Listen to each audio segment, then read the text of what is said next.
Hello, Frosty Land lovers, Star Wars hogs, and New Londoners of New London, and welcome to the next Frosty Icebreaking, Factions of Life-Threatening, and Industrial Military Complex episode of FROSTPUNK 2.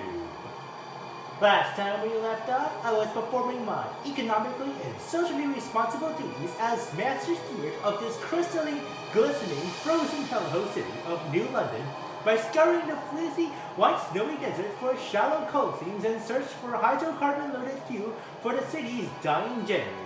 However, before I initiated the emergency resource exploration trip, I first had to gather information on all the public community stakeholders to gain an understanding of both the political and environmental climate within and outside my city. As of this current New London status, there are three main stakeholder factions who have influence in or are being influenced by New London's hastily restructured quasi-government. They are the FROSTLANDS, which make up 43% of the population. They're immigrants of New London who were hired by the former captain to establish outposts outside the lonely city to gather and deliver the essential resources like food, steel, coal, and wood to New London's central stockpiles. However, after the Outpost 11 rebellion scandal that was triggered by the New London giving the external suppliers the literal cold shoulder, many other outposts wanted their own form of semi-independence from New London and thus established their own miniature free trade enterprise networks to better support themselves without much central governmental interference. Their strive for adaptation to the unforgiving new nature mainly drives their work ethic, and in spite of being former residents of New London, they still want in their former home city to implement adaptation policies to better resist the dynamic climate changes of the unforgiving frost, as they do not trust mechanized industry to be resilient enough to withstand a continuously life-threatening cold. Then there are the Stalwarts, which are like the mighty powerful faction, and even though they make up right 10% of the whole entire population. They are royal, honorable, and brave enforcers and public officers who once served the captain to maintain civil order, discipline, and obedience within the populace. Their political mantra emphasizes on technological progress for New London, yearns for an established meritocracy that awards only the most competent and obedient members of society, and wishes to establish a more utilitarian utopia that operates under logical reasoning and restrictive control. If the city were to go out of control, the Stalwarts can be mobilized to squash rebellion and ease civil tensions through brute force. They can also be promoted in exchange for holding more political power, or be condemned to reduce their political hold on society. But it can also end up worsening relationships. Then finally, there are the common New Londoners, which make up 47% of the population. They are citizens of the most isolated city in all of the Frostland, and many consist of urban technocrat engineers, business entrepreneurs, research developers, and university-level thinkers. With their scientific expertise, New Londoners have relied on innovative technological progress to help fight against the famine, squalor, disease, and extreme cold brought on by the Frostland, and advocate for continued improvements on industrial and city infrastructure to further improve the lives of New London. Though they share similar views on progress and logical resolutions to societal problems, their approach differs such that they are uninterested in establishing new world order and perceive Stalwarts as a legal political thugs who abuse their privileged policing powers against the common citizen. Thus, New Londoners may hold protests and public demonstrations to urge the Stalwarts to defend and join the New Londoner cause, much to the chagrin of the Stalwarts, of course. With multiple stakeholder groups on the line, my new side goal as Master Steward is to ensure that the fervor of each of the factions does not heat up rival tensions like an overdriving generator on low lamps, which could lead to transforming into radicalized revolutionary terrorists who will get all steamed up like a red-hot radiator and go into a civil war rampage if I even so wave hello at a pretty beautiful girl on the street belonging to a rival faction. On the other hand, if I build good relations with one of the factions and earn their social license, I could use them to my advantage by ordering them to commit favors, which may often be at the expense of other factions, such as de-radicalizing a fervent faction if a civil war is at the brink, or mobilize troops to tackle crime within the city. To keep historical track of my city's socio-political, innovative, and economic direction, the free dose of time, also known as the zeitgeist, named technology, economy, and society, haunts my office that guide and update me on the impact of the city affected by the laws passed, buildings constructed, and political decisions made. The more my actions align with the future of the city, the happier the zeitgeist will be, and the better relations I will build with those peacefully minded and reasonable NGOs and activist groups who will definitely not resort to disruption tactics like picketing around my office with inappropriate slogans, beating up rivals with their clubbing members, or disrupting official meetings with a petrol bomb. As for the current state of New London, I had successfully tapped the frozen permafrost for coal fuel, brought power back to the generator, and expanded the housing space for the homeless. As a side project, I also built a new industrial factory to manufacture luxurious goods like watches, photographs, fake jewelry, seal-skin fur coats, and, most importantly, thermal boxers and bloomers, with the goal of developing a new consumerism marketplace among the populated masses, and thus capitalize further on their nostalgia for the material items forever lost underneath the mounds of the Great Frost.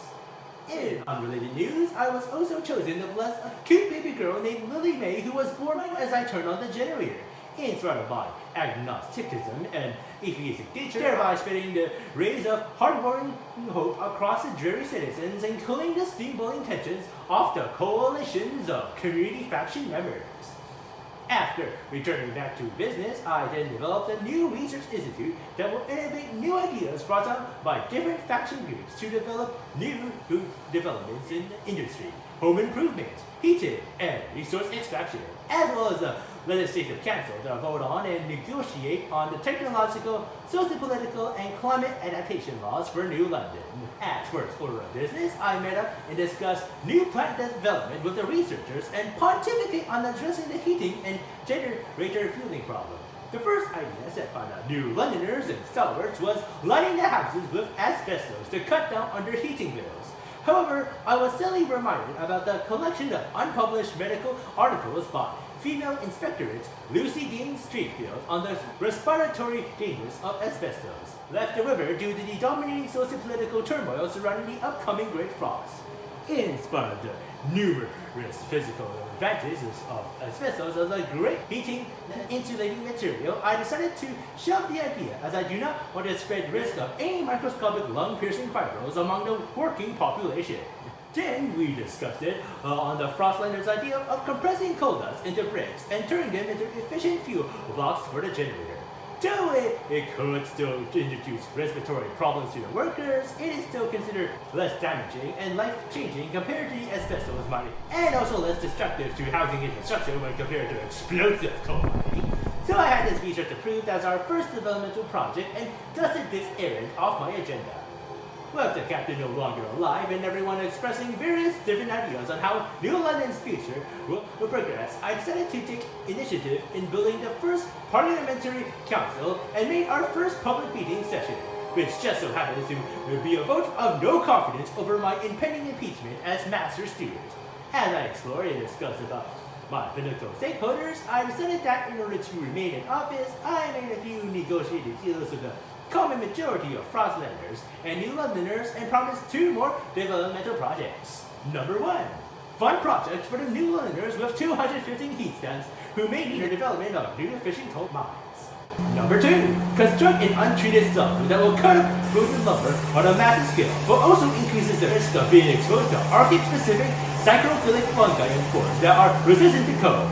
As it turned out, there are actually a few fungal species like Lacterius lanceolatus that can resist extremely cold temperatures of even negative 100 degrees Celsius by producing antifreeze proteins and alcohols, and adapting an unsaturated fatty acid structure within their fungal cell walls that do not become brittle upon being frozen. After the negotiations were complete, the people that voted with utmost confidence and allowed me to stay in office, thus avoiding the sad grim fate of impeachment.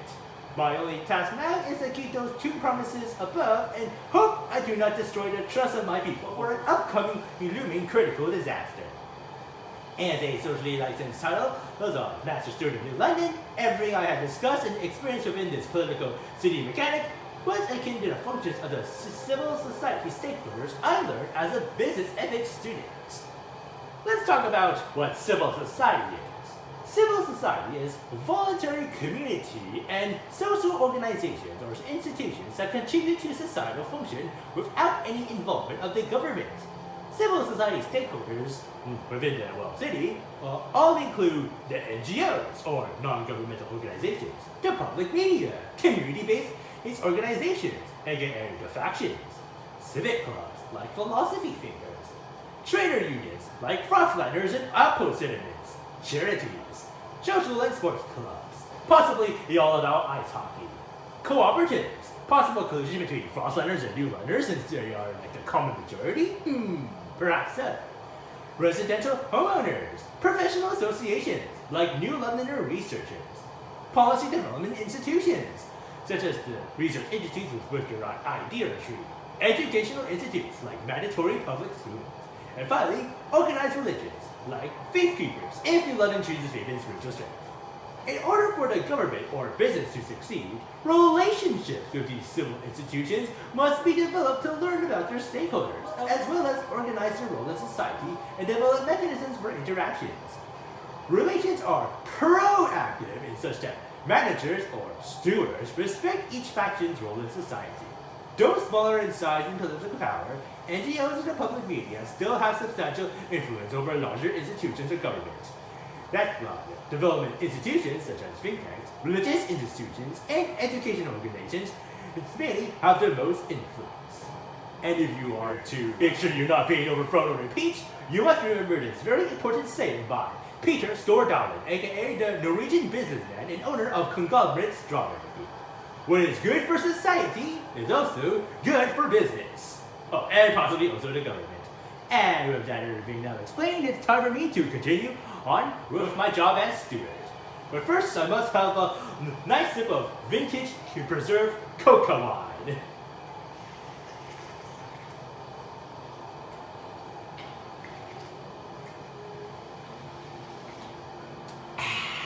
I see it's a spot. Okay, let's review on our objectives. So first, we would have to research the coal mines, construct the alien research building extraction district. I think I heard done that. 250 heat stacks. That is not so bad. That's a little bit pricey though. I might need a tax to stalwarts. Let's see. No, I can't do that. It's too early. You have to wait 43 weeks and 2 days. Maybe in a FROSTLANDS. Wait, grand agenda. Let FROSTLANDS choose the next law to be voted on the council. The relationships now improve the FROSTLANDS. Let's see. Council in recess 9 weeks and 6 days. Let me check the door. Already a little about the council. Just checking. Let's see how many heat sets are generated per week. 15 per week. That's a little bit too slow for me. I gotta boost up on my goods here. Goods production. Let's see. 10 for this, 10 for goods production. Pretty fast. I should expand. Plus 50 heat stacks, minus 50 people. Yeah, let's go with that one. Hold on a second. Wait, hold on. Not that one. Let's move down here. Check on this. Expand. Here. No, that's too much squad. No, not here. Yeah, you know what? Maybe I should focus on materials, because as you can see here, I am using like way too much materials, and it's gonna cause a lot of squad room in my city. So I gotta explore a little bit more, see what I can do here. I don't have enough workers for this. What are they building here? Oh, that's another extraction district. You know what? Maybe I should tone it down a little later. I think I'm cutting out materials. Oh, tensions are too severe. I really need to resolve this ASAP. Trust is a little bit too low. I really need to increase my trust, guys. How should I do this? Let me check here. Well, at least I have enough for logistics district. Oh, I really need more people here. If only I can pass some immigration policy that can promote like an influx of workers into my city. Let's see. Okay, that's just the prefix. So we cut down on this one. How about the housing go? Is the housing good at least? Oh, okay, it just still expanding. Okay. You know what? Maybe I should try to like maximize on my goods over here. Let's see. Maybe cut down on a little prefix. Maybe focus on getting materials. Okay. Let's go to B.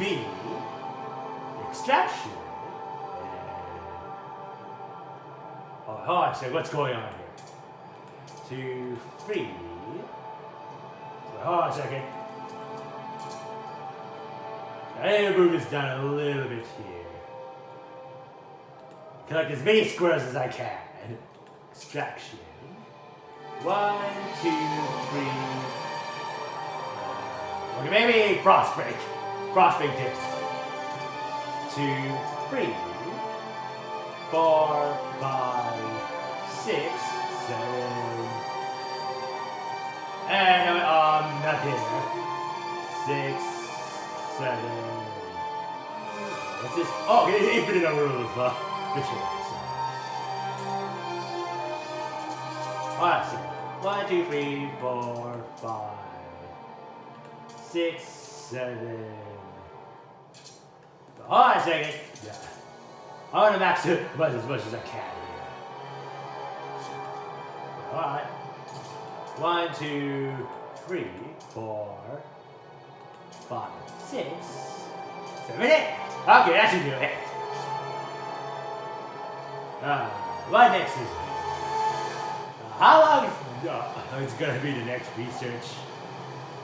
9 weeks. Okay, we have lots of time for that. 39 weeks. Alright. Gotta keep remembering that, guys. Is there anything else I might miss? Oh, by the way, if you're wondering where I got the cocoa wine, I just came back from a very celebratory party, so there was like tons of like very delicious carbonated wine or stuff. It's treated like a little bit tipsy. I was so hyperactive during my running of the city. Maybe we should proceed. Okay, everything's red. I'm not following anyone down this path. I refuse. I treat it stop. Who would ever agree to that? Don't worry, guys. I'll find a way to like burn off all the fun guy. Maybe give it a little bit of heat treatment here. Do all the sacrificial spores. Post-treatment at the factory, of course. I'm just gonna wait for him to like give all the frost. Then I'll build a new song over here, right? Oh, goody! We got heat surplus. Phew. Okay. Alright. Alright, that should do it. 7 weeks to go. Okay, so. Hold on a second. Oh, I don't have enough. Who else should I kick out? I mean, lay off. No, not this one. Okay, housing district. No, not this one. Okay, at least we got excess of others, so I think we're good here. Just a little tad bit here, okay? Just a slight. What's this over here? Oh, that's just the recess timer. Okay, I see now. Extraction district. 1, 2. Hold on a second. I want to be really close to the infinite source. Alright, let's see. B. Extraction. 1, 2, 3, 4, 5, 6. Just so. Hey, 1, 2, 3, 4, 5,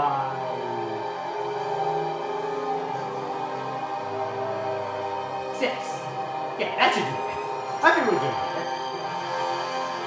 I got 189 heat steps. It's impossible to expand now. I want to expand a little bit more.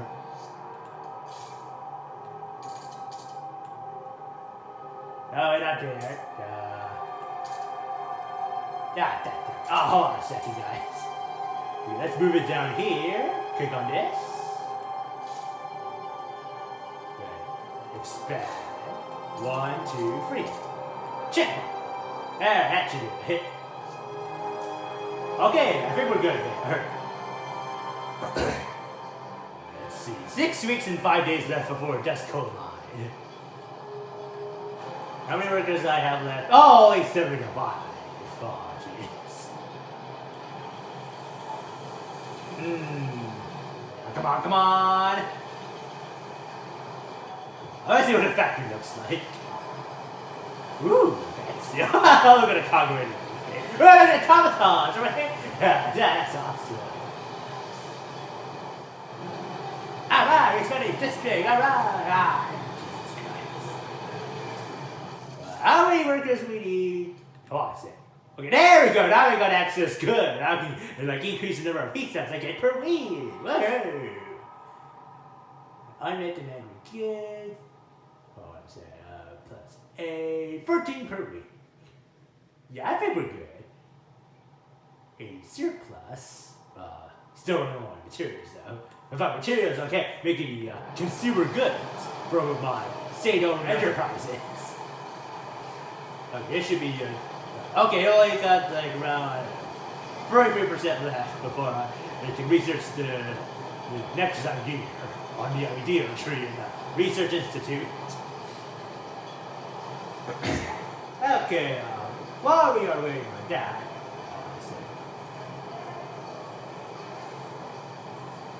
excuse me for a second. I need to check on something first. Sorry, my secretary got the slides mixed up. Anyway, let's talk about NGOs. Yes, of course. Now, what exactly are NGOs? Well, as I already told you, it just stands for non-governmental organizations. But what are they exactly? Well, NGOs are any kind of group that holds shared values or attitudes about the issue confronting society and advocates for changes relating to the issues, such as the city's adaptability to frost, equality among factory classes, and technological progress.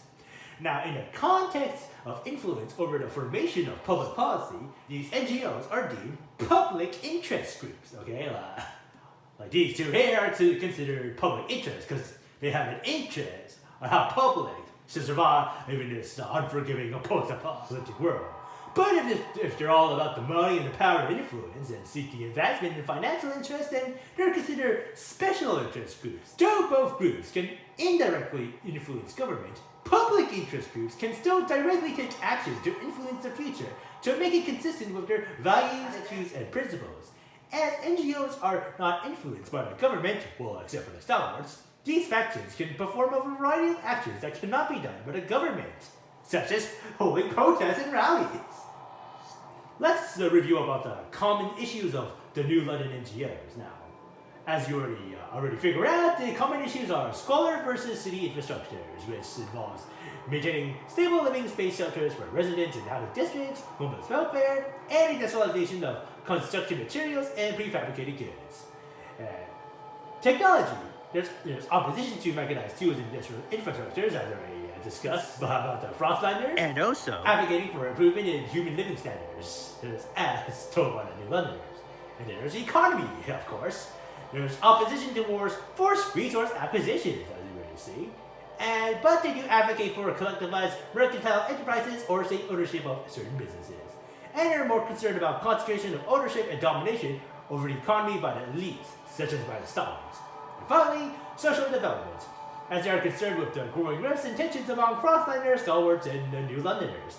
But they do promote community development, cultural and social activities, and social services.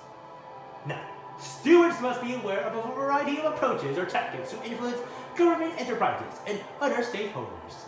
such as protesting rallies, Or- de-radicalization of government-sponsored factions. NGOs initially concentrated their efforts through lobbying or influencing government policy or regulation in accordance to their zeitgeist. Some NGOs, though, may resort to direct assaults and revolutionary raids, or to a lesser extent, take legal action against the government. When faced with influencing effort by NGOs, stewards need to assess the risk of impact on New London. And as you can see on this 2D matrix chart here on the common faction of attacks in New London, there's innovative, established, and there's also destructive and persuasion tactics. On the top left corner, you can see that innovative destructive tactics includes rights holder activism, such as council policy resolution, and also publication of anti-establishment pamphlets. On the top right, you can see that are a bit more about civil disobedience, or strikes, or sometimes a little bit public meetings, and or providing alternative solutions, and also aligning themselves with other like-minded factions. On the bottom left, you can see there are some destructive tactics, but they're a bit more established, such as disrupting scheduled meetings, promotional condemnation campaign, picketing government officials' homes, sabotage of government assets or other factions, or public demonstrations and boycotts, which I hope will not occur during my run of this scene. And finally, the bottom right corner, you can see that these tactics are a bit more peaceful and much more well established. Those more peaceful tactics used by NGOs include lobbying governments to change policies, petitions, letter writing campaigns, which I think will be like a bunch of events you might be experiencing, and also educational events. Oh, and also issue selling or de-radicalization of certain fervent factions of the Star Wars. Okay, I'm gonna continue later on and discuss about the benefits of having good relations with NGOs. Okay, but first let's review. Alright. Let's see. Still not enough. Okay, let's see. I think I need to expand a little bit more. Okay, where is that? Right there. Plus 50 is there. Pretty fast. Here. Okay, let's do it. Yeah, let's see. 548 weeks.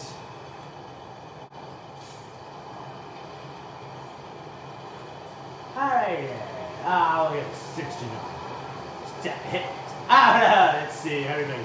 32 weeks left. Well, everything's going so fast. Look at the highways, guys. Look at that. Let me see the highways. Really fast here. Okay, at least like most parts are on the surplus here, except for the materials, which I think I need a bit more expanded. Okay, I'm gonna check on how much are we on surplus? Okay, just breaking even here. Maybe a little bit more. I don't think I can increase it. Okay, that only partially solves the problem. Alright, let's see.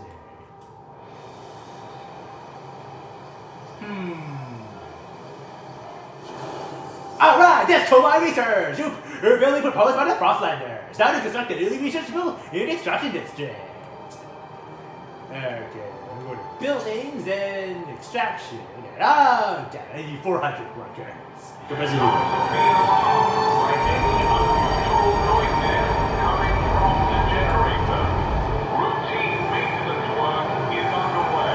Uh-oh, that's not a good sign.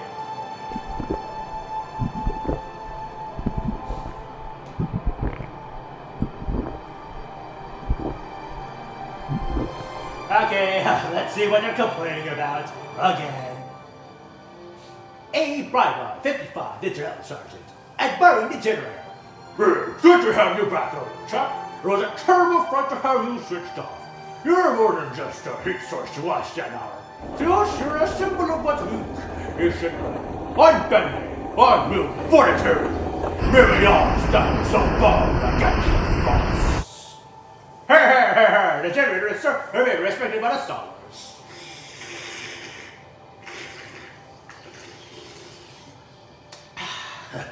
Hail, New London! Okay, let me pause it for a minute. I need to build a new coal dust mine now. Alright, Maybe take tomorrow, maybe not too. Maybe tone it down a little bit. How many workers do I need to drop it? 400! Damn it! Okay. Let's see. Okay, I think that should be enough. Dust coat. Right over there. But what about untreated sawmill? Oh yes, of course. Untreated sawmill. Let's see. Resources. Sawmills. Untreated sawmill. That's a sawmill with frozen wood is cut into usable materials without undergoing any treatment, treating other problems, but also exposing people to both swords and fungi. Though it may sound egregious for a lumberjack to gather wood during harsh winters, in reality, industrial sawmills actually prefer to gather and cut frozen timber during wintertime because the trapped ice within the trees can act as both a natural lubricant and a coolant during intense saw blade cutting. Frozen lumber also kicks up less sawdust in the air within the mill, thereby allowing for a much more smoother cut and less risk of dust choking hazard. Frozen lumber is also free of pestilent parasite bugs that may ruin the wood. In fact, I think every insect that once lived inside the trees has become frozen crystallized fossils during the 30 years of the Great Frost. In spite of the advantages to winterized lumber mills that can adapt to the Great Frost, saw blades still need to be treated with additional cold-resistant lubricant fluid to prevent the saw blade from becoming brittle under extreme cold. The most common lubricants used by industrial sawyers are liquid detergents, antifreeze glycol, and diesel fuel. By foregoing treatment, potential workplace health hazards can arise from sawmill aerosols harboring microscopic psychrophilic fungal spores, with the most common ailments being hypersensitivity, pneumonitis, organic dust syndrome, and of course asthma. Extra staff may need to be hired to knock off dirty snow from untreated lumber as they can potentially dull the saw blades faster. Additional janitorial staff should be hired to clean up any sawdust on the ground because when they become frozen, it could become a tripping and slipping hazard to operators working near dangerous equipment. Though this fungal hazard may not be significant to pulmonary health due to the extremely cold climate making the fungi more dormant, the spores in untreated lumber can still be reanimated when introduced to an artificial room temperature environment like crowded apartments, food establishments, or damp workspaces like heat pump utilities and laundromats. Okay, let's research this as just like I already promised. So, that's gonna take 12 weeks now. I should also probably film the problem. Ah, not a good sign. But at least I actually have my heat increased by 60 per week. So at least I got that one going for me. Oh, it's August 2nd, 1960. Guard squads. Okay, let's learn about the guard squad. Guard squads. Guard squads can directly decrease crime by protecting your city, can be used to quell protests, or can occasionally be utilized in various events during their intervention. The Central District provides some guard squads, however very soon you'll need more to keep up to a growing city. The main way of recruiting guard squads is through building watchtowers, which can be researched in the idea tree. I still would have preferred they include an official police headquarters in their list of city proposals for law enforcement, but I guess forensic hasn't progressed further enough to warrant advanced modern policing during the Great Frost. Laws in the rule category allow for more efficient recruitment of guard squads and enhancement of their capabilities. Buildings like prisons unlock district abilities that allow for additional recruitment. I see some things never changed since FROSTPUNK 1. It's all about that city or making sure I go out and try to killing each other. So. Oh man, I've got freaking maternal deficit here, guys. I don't know what you do here. Stockpile's only lasts good for 50 weeks. What to do here? Oh man. Okay, you know what? I need to build up my trust first. So. Yeah, hello, Frostlanders. I'm gonna give you a permission to come up with the next line here, so. Alright, and choose the law for the next vote. Praising the steward for granting them the privilege. yeah, alright, yes. I hope that increases my trust, right? Yes, it does. Alright, of course, I need to fund the projects, but I need 250 heat stats. How's the dust coal mine going? Okay, you're doing pretty good, actually.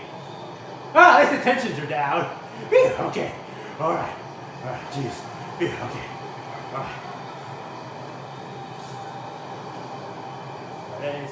Alright, feel for the future! Alright! The lack of common rules among our people can lead to trouble.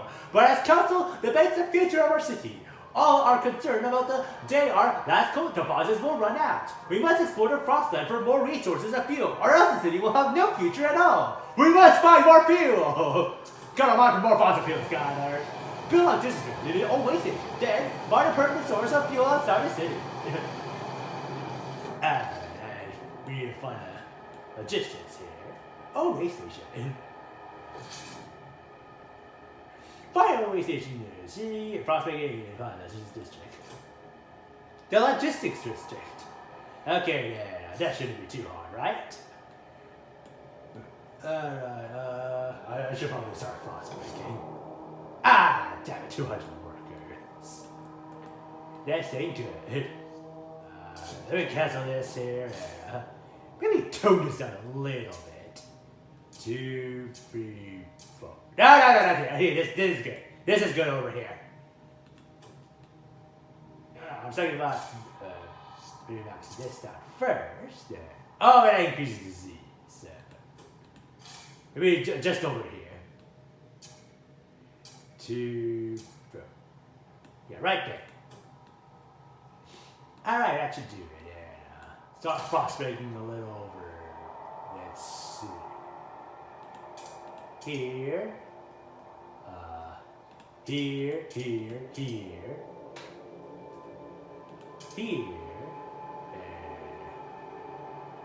And maybe over here as well. Alright, let's get to work. Alright, research sawmill. How long is that gonna take? 9 weeks. I'll give you plenty of time, guys. Oh, feel okay, spirit hunting. Alright. Oh jeez. Oh my god. Oh, okay. Alright. Phew. Alright. Okay, everything's cool down, guys. No pun intended. Alright then, now that everything's all fine, I guess I should continue on my presentation. Now, NGOs may contact the businesses or the governments directly, engage with other stakeholders to exert influence on the city's zeitgeist. Governments and businesses will listen to NGOs if they operate transparently, show accountability for their actions, and convey accurate claims or information. Now, what are the benefits of forming an NGO partnership? Well, for one thing, they can help identify opportunities and risks as a reason to be idea true, influencing public opinion in the council, developing possibilities for innovation, enhancing reputation and trust by the public, creating expertise with in-depth knowledge of specific issues, such as in a research institute, facilitating employee engagement, and building larger stakeholder networks. I.e. access to city enforcers. Yeah. Oh, look at that automaton score. It really is cute. Look at it working very, very hard. Like a lean, mean, coal-crushing snowplow machine. Well, he filled in 44 weeks. Okay, I still need to find a way to boost my production of lumber here, so... Maybe just a little bit more. Okay, at least the trust is very good, so maybe I should enact emergency shift. So which one's the one with the infinite? Okay. Oh man, still not enough.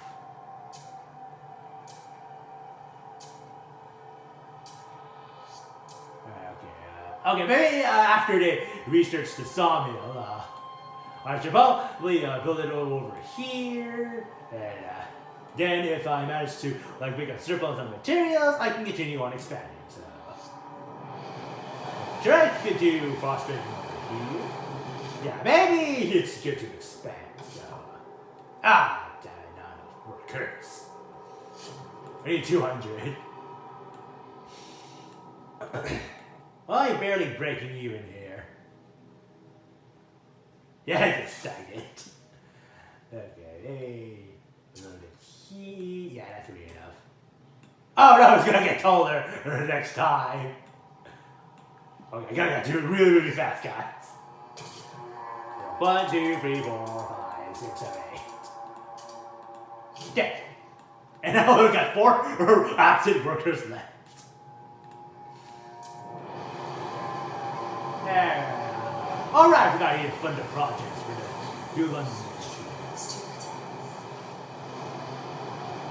Yeah, I gotta need, wait a couple more weeks.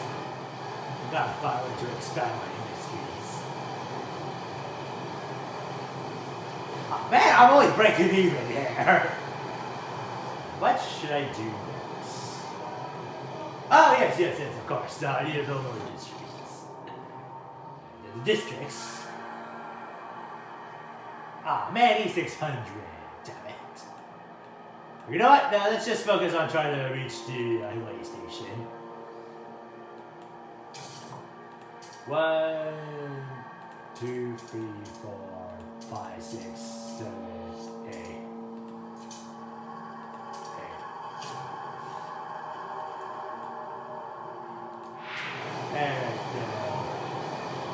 Maybe another dust coal mine should suffice. Constructed the buildings. It's coal. Oh man, I need 400.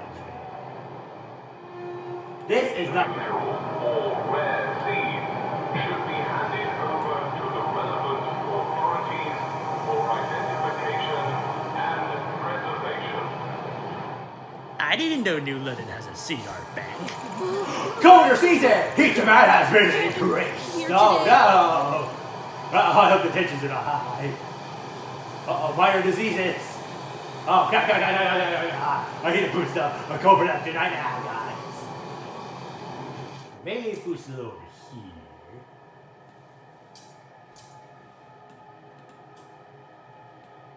Yeah, that's only you're barely breaking even. Yeah, we ain't got tons of prefabs, so we don't need too much of it, so. Okay, let's see. Okay, I think that should be good enough, right? Hopefully. 40 in 5 days. New law available. Okay, let's see. Alright, what should we discuss right now, fellas? Okay, daily decision. Boring in 10 weeks. Community service. Expedition support. Every must aid expeditions while helping them prepare for their journeys. Exploration time is slightly decreased. Small step towards adaptation. I can't negotiate. Too many promises! Oh no! Okay. Currently enforced. No common rules.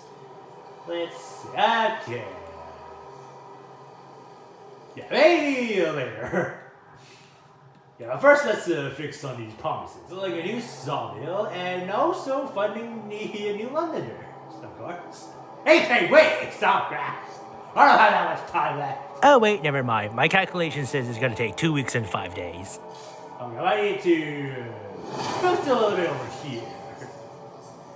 Oh yes, I got +7 surplus on the goods here. Alright, if I have enough surplus on the goods, and that means I can get enough heat stats. Oh, expedition orders now enforced. Vote held in FROSTLANDS proposal. Free cheer for our scouts and their dubbers! This means us. If I'm set out there, I'll be sure as a frozen body! Whatever happened to that unbending and unyielding fortitude bravado you call a spirit? Okay, let's go back to the council right now. Council and research. Okay, everyone's absent except for this guy over here. Alright, that's it. There. Oh, crap! No! They hate me now! No! God, I need to gain your trust again, guys. I have to fund your projects. Okay, do what? Maybe I'll give them the new agenda. Okay, you get to fill on the next law this time, okay? Alright, nature's new for next phone. President Steward for guiding and privilege. Okay, you happy now? Okay, alright, yes. But what's the law again? I forgot what it was. Adaptation. Let's see. Government's funds? No. Let's make profit. Pick one of the free options to choose. Some we prefer, some we prefer. Maybe later.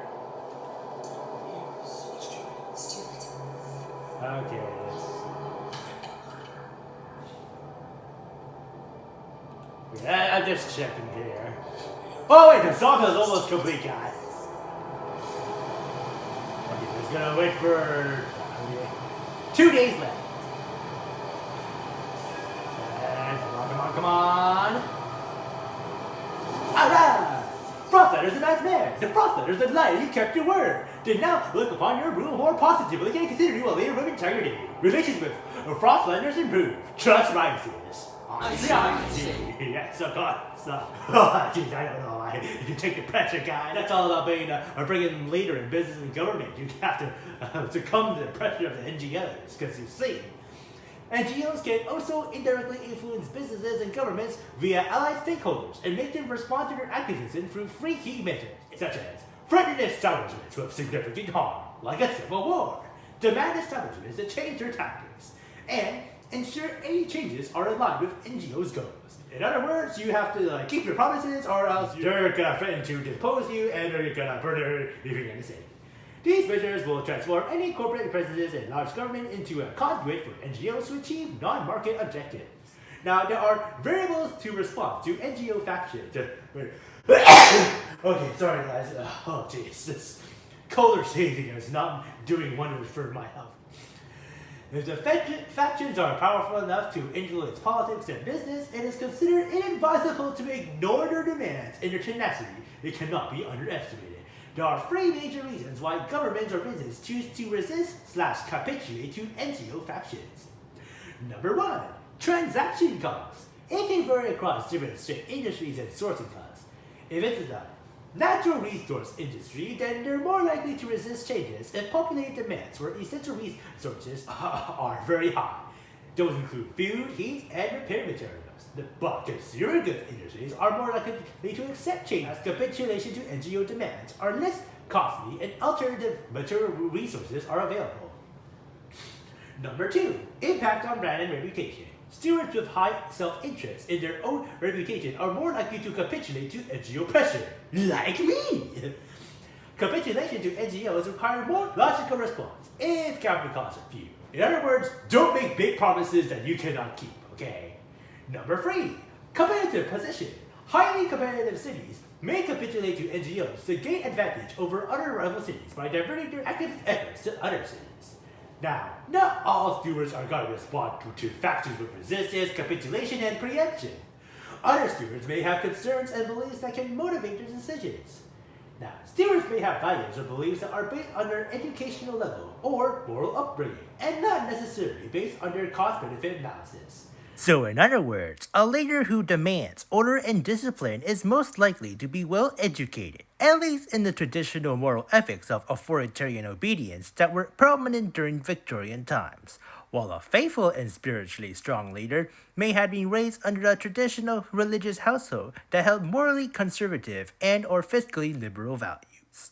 Now, aggressive resistance against factions may be possible, such as sitting in stalwarts to beat up the protesters, but it's not highly recommended, as any discrediting of factions with negative attacks, such as condemnation or de-radicalization, may actually worsen relations and could consequently backfire against the establishment. Some anti-establishment tactics used by the factions might be too difficult to tolerate, but in some situations, ignoring extremist positions may actually be more preferable to attempts at countering. Remember that, fellas, the next time your whole city goes into a crisis. First, build up your trust. Then if a crisis happens, you can break the trust all you want, you can, without too much. Now, excuse me, I'm gonna go build a new sawmill. Because I'm capitulating steward cut, apparently. Okay, 100 some 4. I'll get it at 400 markers, of course. Okay, let's. Okay. Let's see here. That's only 80 heat steps. Okay, you know what? Maybe I should first keep my promises to the New Londoners. Oh wait, no, that's not what I meant. Hold on a sec. How do I exit this? Oh, end for buildings. And guys, I need a sip of my cocoa line.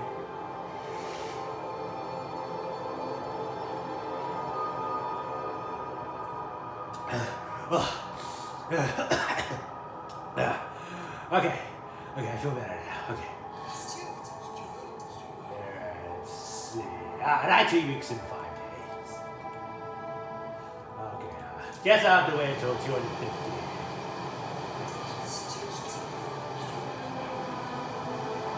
Alright, I can research the next project. I forgot about that. Charcoal plants, foundries, hothouses, worker ships. Okay, let's improve on the materials gathering first. Okay, or maybe the heating since it's not so freaking cool that it's like a Yeti's balls. Ooh, that's cool. Let's try this one. Advanced shaft coal mine. Operation using the large vertical shaft to allow more teams to mine and coal at the same time. Oh, that's gonna increase the materials demand. But I bet we can compensate that with the untreated sawmill, so. Yeah, maybe later. I really need to save it for the New Londoners. I'll promise not to fund their projects. Speaking of which, fun projects. The New Londoners are delighted you kept your word. They can now look upon your approval more positively and consider you a leader of integrity. Relationships with New Londoners will improve. Trust rises. Alright. Guess that new advanced coal mine will have to wait. Alright. Let's check the generator. Ooh, a FROSTLANDS. At least it's not super hot over here, so. Should I make another promise? People are free options to promise something that furs and FROSTLANDS will review. Try to promote them. Let's see. Alright, I forgot. I promised them I'll let them report on the next new line here, so. Let's make a promise. Steward, your relations with the New Londoners will improve if you promise to enact one of their suggestions. Reject their proposals when you pledge to support, where you promise to pass chemical additives. Search quickly to get chemical additives. Promise to research machine-centic chips. Well, what's chemical additives? The city will improve chemical additives with tested and tolerable risk levels. Food production efficiency is now increased, but the disease is marginally now also increased. Promise to research machine-centic chips. To put less pressure on workers, workplaces must keep machines powered around the clock and adjust working hours accordingly. Workforce requirement is not increased, but as colors marginally increased. Okay, let's see. And there's blast foundry. Factories where iron ore is mixed with accelerating agents and heated to very high temperatures, maximizing output at the cost of noxious emissions. That's way too much. Okay, let's see. Machine-centic shifts. Yeah, you know what? Maybe this would be okay. Machine-centic shifts. So, why the hell not? Okay, let's see. Here, heating. Let's see. Which one is it? Resource. Worker shift right there. Weather adjusted shifts. Machine-centric shifts. And then resistance. There's various shifts which protect workers from health, workplaces must set down working hours to weather conditions, and machine-centric shifts, which allows all the machines do all the work here, so. As the name of the work scheduling method implies, machine-centric shifts are well suitable for mass manufacturing and industrial workplaces, such as foundries, steel mills, and petrorefineries. In addition to cutting down the workforce, these special work schedules also helps minimize overtime costs to the business because each different work team are given a scheduled rotation of shorter work shifts. Shorter working hours also means that vacation and sick days are easily covered. Since each worker team are well rested and given simpler machine assistant tasks, these shifts helps reduce stress on the manufacturing process, alleviate employee strain, and eliminates constant supervision. They are also more alert and attentive with their tasks, meaning overall workplace safety has also improved. As a result, employees gain more satisfaction with their machine-centric jobs, thereby raising work productivity, quality, and efficiency. This is an example of a 24-hour work schedule from a 2017 news blog article of paper, film, and foil converter, which may be considered the closest best possible representation of a machine-centric schedule. Here's how the daily routine works. All 4 crews work within a total of 42 hours per week combined. From Monday to Wednesday, each of the 4 working crews rotates once every 6 hours to keep the machines running 24 hours per day. Then, on Thursdays to Friday, the first 2 crews can rotate every 12 hours. The other 2 crews will repeat the same work rotation on Saturday to Sunday. The next work week will repeat again, but this time with both pairs of the Thursday to Friday and Saturday to Sunday crews switching to their 2 different alternative workdays. The next work week will then repeat once again with a reset back to its original prior 24-hour schedule. In spite of its beneficial economic advantages, since the machine-centric schedules are still highly demanding, there may be no weekends off given to alternating crews. Moreover, overworked machines that are not properly maintained can lead to constant breakdowns, thereby requiring frequent checks that can lead to diminishing gains in long-term profits. Finally, continuous machine running by factories and extraction industries can also produce much more air and noise pollution, wreaks habitat destruction, and emit toxic waste such as smog, hence why squalor slightly increases around industrial towns living near late-night factories. Let's do it. Research this idea. Okay, how long is that gonna take? 10 weeks. Okay. We got plenty of time, fellas. But speaking of which, hold on a second. Yeah, okay, I got a frostbite towards the logistics district, so. Oh, that's it.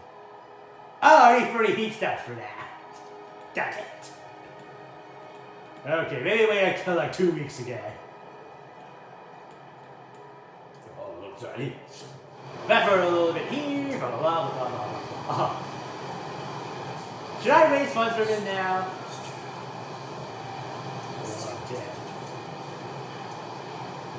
Well, it did. Okay, I think we have enough pizza now. Wait, hold on a second. I need to expand a little bit more here. No. Okay, we're getting way very close now. Well, not here. There we go. Here, 2, 3, 4, 5, 6, 7, 8. Bingo!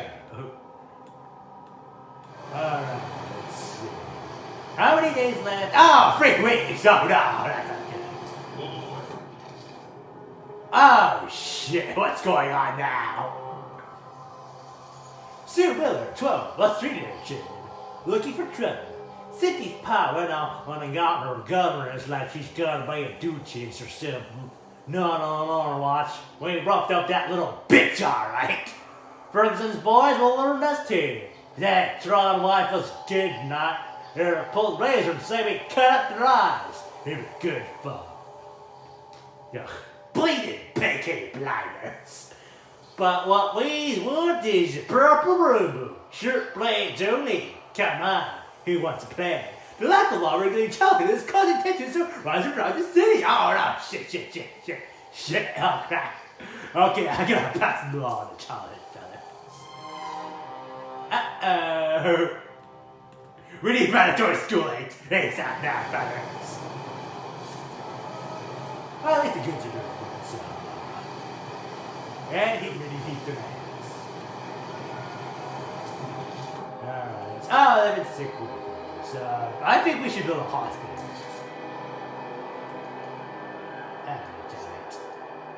Yeah, let's see here. Okay, there's gotta be something I need to improve on. Alright, the sawmill. I haven't done that Alright, let's see. Oh, I need 80 heat stamps and 400 workers. So, let's see here.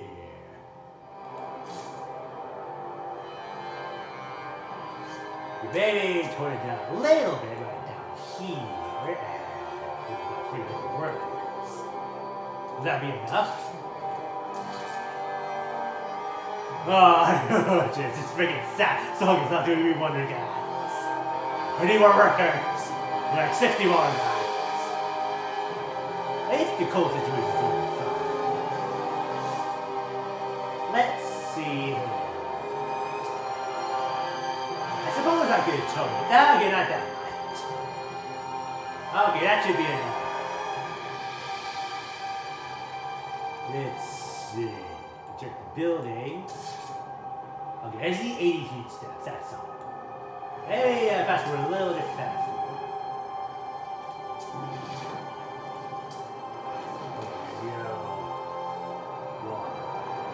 Or 2 and 3.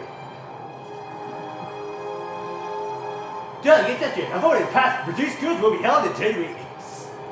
Alright. Alright, let me check what the mass produced goods is all about. Okay, fellas. Let me check the cans. 48 weeks. New law available.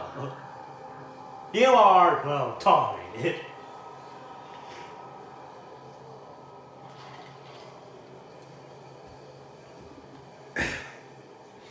Okay, what's new, fella? Good. Mass produce goods. In order to overcome scarcity, we will organize our production lines to increase goods production. Goods production efficiency is now increased. A small step towards progress. Alright, like Billy's a party. Because by mechanizing and standardizing production, the goods supply curve shifts right, which in turn lowers equilibrium price and raises equilibrium quantity. In other words, this will allow enterprises to lower costs of production and earn a slight boost in profits, assuming overall quality of goods is not compromised. Yeah, I think we're on this here, so. And resume. Yeah, I think we're going on relationships. I'm very good in relation to the FROSTLANDS. Street buildings. Oh, what's going on here? Feral children! Oh no! Steward! 5 children are dead, dozens like rooted after too long youth camps meant for what they call a rumble. Most of the children are armed knives. The fight escalated to full scale battle. Oh no! Kids are fine. You're like the criminal stick from the rascal. As parents of the deceased many insist these children should not be left unattended. Indeed, many backstreet alleys have been overtaken by uncared for youth. Some areas are beginning to be dangerous even for adults.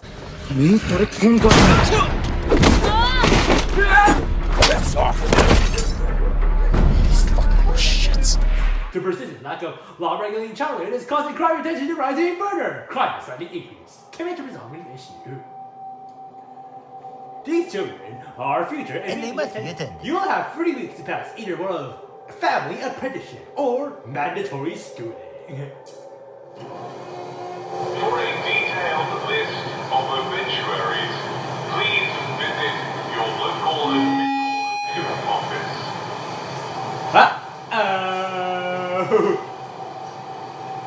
Okay, I think we need to mobilize. The tensions are rising, fellas. Okay, so we need to mobilize. Maybe, what should I promote? Fervor is around 9, so. Okay, fun projects, favors. Childhood category. 29 weeks, okay, let's just focus on building a new sawmill, okay? An untreated sawmill. Alright, that should be enough. There we go. Okay, I think we should build a new way station now, so. Where is that? Where is it? Let me pause it here first. Oh, right there, okay. There we go. Build districts and 40 heat stabs and 400 work. At least I got a +1 surplus food. Okay, you know what? Maybe I should wait for this to be complete because by then I'll probably have more workers available. And then we'll probably have enough heat stats to like build a new logistics districts and maybe boost up on the materials. Because we are not completely chewing up all our wood and metals here, guys. We need to get that sawmill up and running right now. Squad is gonna increase here.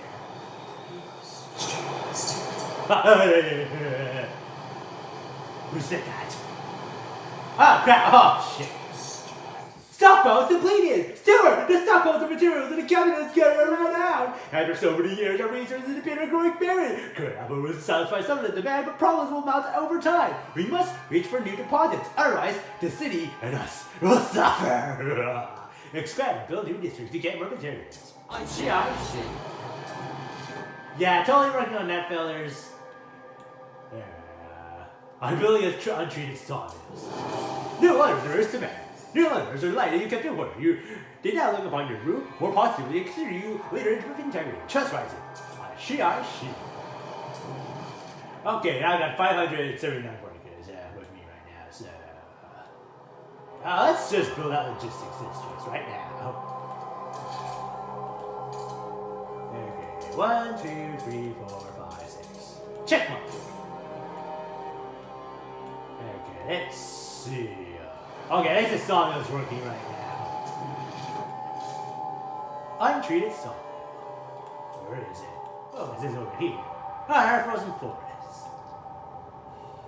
Oh, man, I'm totally running low on workers, fellas. Oh, what should I do next? Oh, that's what the hell! Let's bring it. Reciprocating chocolate teeth cutting up the wood. Jeez, I hope the spores are true infections. Stupid sacrophilic fungi. Alright. Let's see. At least we're doing good on materials. But I think we should totally expand a little bit more. How much do I need to expand here? Let's see. Okay, maybe, but first, let's wait for him to finish the waypoint here. And then I'll consider like pouring just a few workers to make new expansion on this song.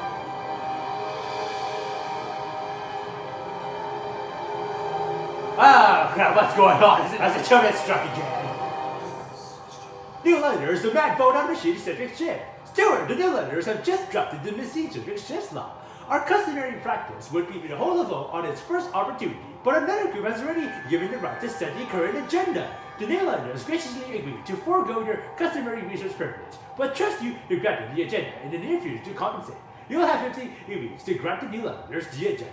I see. That's very nice of them. Is it wise for the steward to listen to them? Says the Watkins of Frostlander.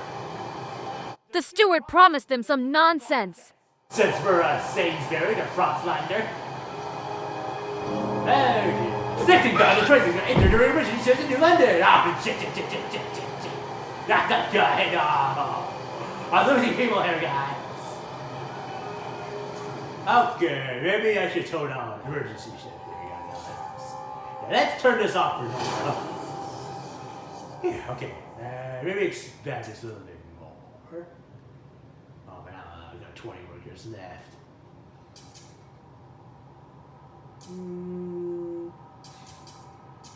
Yeah, maybe this one's a bit more tolerable.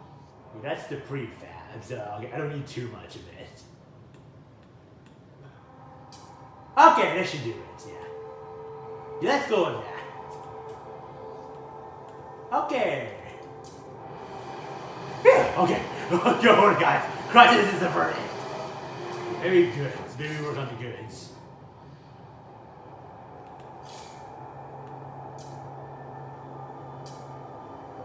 Maybe... Yeah, we don't need that too much to do this right now. No, at least not yet. Uh-oh, code's running out.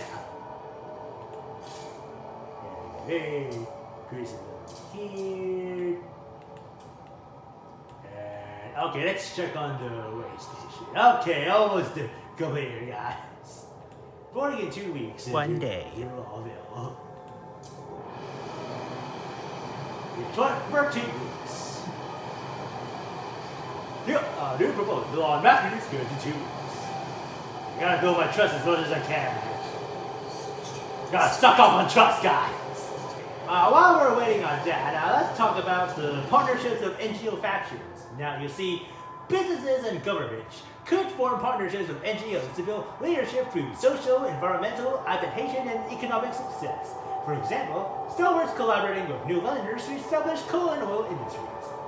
Partnerships can also be formed among different sectors of business, government, and civil society to drive socially innovative success and to address human, technical, financial, and knowledge interests. There are 4 key ingredients to define NGO partnership success. Stewards and faction and ringleaders must show leadership skills, which means like they must have like a very competent leader, and in return, I'll be a competent leader as well. Government and businesses must be open to change, as I am, and so should everyone else.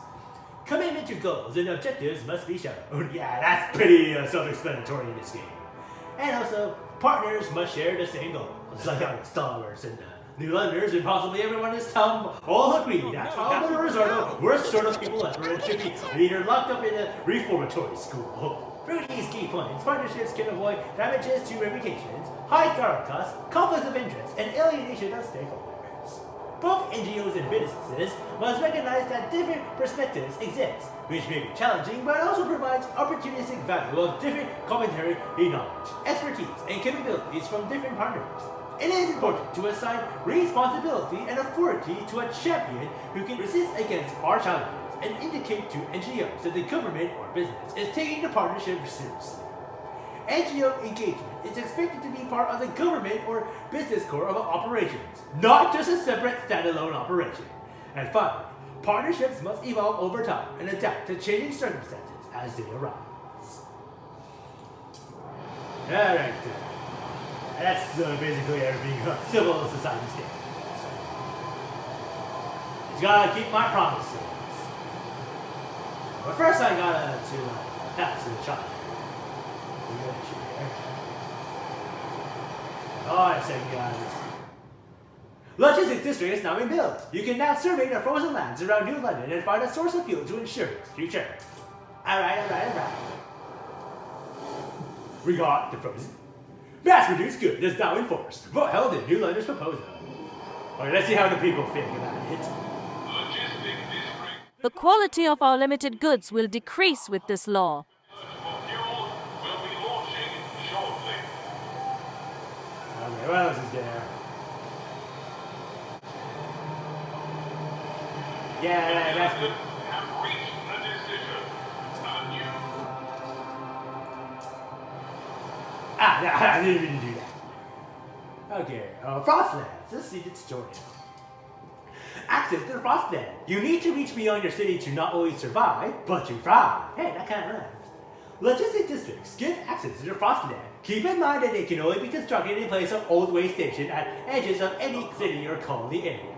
By exploring and exploiting the world outside the capital city, you can provide your people with nearly everything they need. You can switch between the FROSTLAND view and the city view by clicking on the button in the top right corner. Let's see. How many weeks I had before I needed to pass a childhood law? 20 weeks. Okay, there's 8 weeks in recess. We got plenty of time, guys. Don't worry. But we'll give mandatory schooling to these kids, okay? We'll have to build a reformatory school. 5 primary sources of fuel outside the city. It's foothills and the frozen bay. Or highlands, or the gorge. Let's see possible findings. We got prefabs, cores, and frosted dust. Yes, more workers. Okay, foothills. These windset foothills used to be thoroughly explored, but why not have erased the paths and safe houses we constructed? The area had an old coal mine though. Maybe there's leftover coal here still. But it is possibly safe. Requires 10 explorers. Frostland teams. Units of scouts, support crews, and specialized Frostland workers. Frostland teams are needed to undertake operations outside the city. They are outfitted by logistics districts. Construction statistics, research and past laws to build more FROSTLANDS. Let's see. Time to chart 13 weeks and 5 days. Or the Frozen Bay. Over 30 years ago, the Imperial Exploration Company, or YMZ, landed here to build the region's generators. A few hastily dismantled piers still stick out of the ice, a faded reminder of their short-lived purpose. Yeah, let's focus on the fuel. And also we'll find some more people. So, let's launch the expedition, fellas. Okay, return to the city. Yeah, we need more workers, guys. To replace the dead ones. Promoting progress. Alright, yes. We're making progress, fellas. Real progress. Alright, let's see. What should I improve next? Let's check the idea tree. Factories, filtration towers. Alright, on the worker shifts. Waste heat conversion. Wait a minute, this is not moving enough to progress more using this. Waste heat conversion. Ooh. Heat recycling. And heat overclocking. Heat recycling. We will redirect excess heat from industrial machines to neighboring districts and infrastructure, increasing the heat available in the city. Heat demand in housing districts is now decreased. Heat overclocking. The excess heat produced by industrial machines will be reinjected back into the machines to allow them to operate at higher capacity. Production efficiency is now increased by 25%.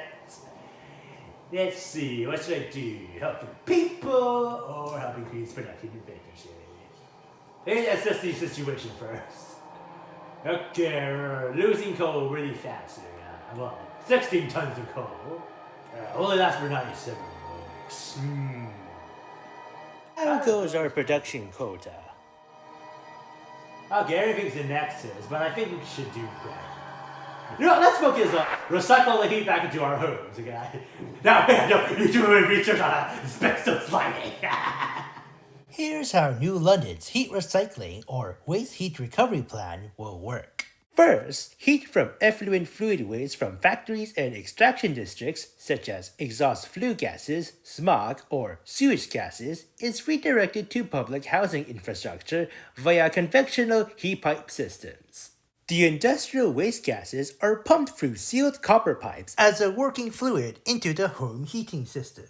Copper is an ideal material for heat pipes as it can resist extremely cold temperatures, resist against corrosion, and can dissipate heat rapidly.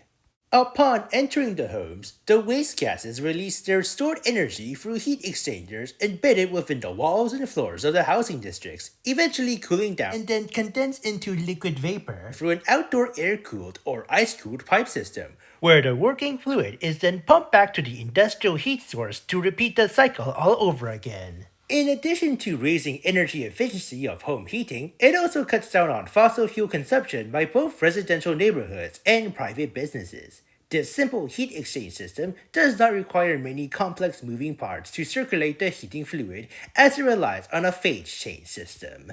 The effectiveness in waste heat recovery is based on the heat pipe transfer capacity, which can be dependent on its pipe length, diameter, thickness, and even the pipe slope. Distant homes that are far from an industrial heat source may not recover as much waste heat as homes living in vicinity of the heat source. Heat pipes with larger diameters and outer thickness has higher fluid capacity, though more expensive and space wasting, so a network of smaller heat pipes may be more practical. If the heat pipes are to be built on a slope, it is more preferable that the hot evaporating end of the heat pipe remains below the level of the condensing end, so as to ease the phase change around the system without any blockages within the flow of working fluid. Finally, in cases of a copper shortage and steel alloys are used as a substitute material, these pipes can easily become brittle under extreme cold. So to maintain effectiveness of heat recovery, they have to be well insulated to prevent heat loss into the Arctic surroundings, with asbestos being the only effective material because somehow New London engineers have never heard of safer alternatives like fiberglass, mineral wool, or glass wool before. Yeah, let's do that one. Research idea. Okay, let's see how the Star Wars is doing here. Let's see. Promise or grab the gem. You know what? Let's grab them the agenda for mandatory schooling. Honestly, X-Law is going to be about like mandatory schooling. Yeah, we gotta do these damn dangerous kids, man. Okay. Am I going on fast forward? Yeah, because I really think this dude was like going crazy fast. Alright, let's see. Wait, increase this a little bit.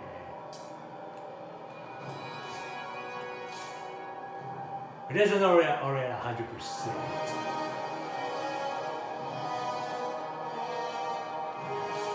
Okay. Maybe just a little bit increase over here. Yeah, I think I can do it. Okay, 6% here. Yeah, let's see.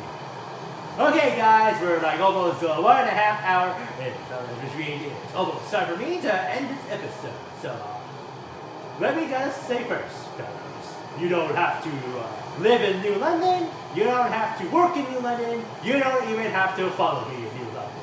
Okay, you can be as neutral in your stance about how I run my city as much as you like, but if you still want to follow me and try to like explore the FROSTLANDs to like find some more workers and also find some more coal reserves to help keep our generator running and also keep our city alive as long as possible, well then hopefully not be overrun by friggin' street urchin, friggin' bratty ass kids that want to like turn this whole city into a friggin' punk paradise and go on right ahead.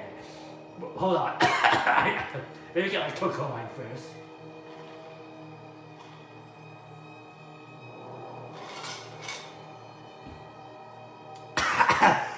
Okay.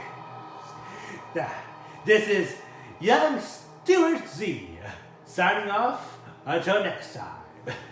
And remember, fellas, stay frosty.